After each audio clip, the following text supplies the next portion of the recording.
অসম্ভবকে সম্ভব করে দিল জাদেজা আর ওয়াশিংটন সুন্দর। 0 রানে 2 উইকেট হারানোর পর সেই ভারত ইংল্যান্ডের সাথে অবিশ্বাস্যভাবে টেস্ট ম্যাচটা ড্র করে ফেলল। এমন ঐতিহাসিক টেস্ট ম্যাচ খুব কমই দেখা যায়। আর এই জন্যই টেস্ট ক্রিকেটের সৌন্দর্য অন্য সকল ফরম্যাটের চাইতে আলাদা।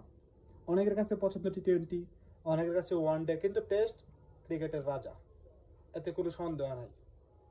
কেউ কল্পনা করতে পারে না যে 300+ রান লিড নেওয়ার পরে ইংল্যান্ড এই ম্যাচ ভারত 2 দিন কাটা দিতে পারবে। কেউ কল্পনা করতে পারে না। তারপরে আবার 0 রানে যখন 2 উইকেট পড়ে যায়, সেখান থেকে KL রাহুল আর শুভমান গিল অসাধারণ খেলছে।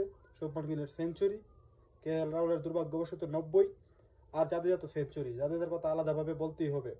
সে টানা 4টা 50 করার পরে আবার একটা সেঞ্চুরি করে ফেলছে। জাদেজা তার সময়ের অন্যতম সেরা ফর্মে আছে এই মুহূর্তে, নিজের শেষ মুহূর্তে আইসা।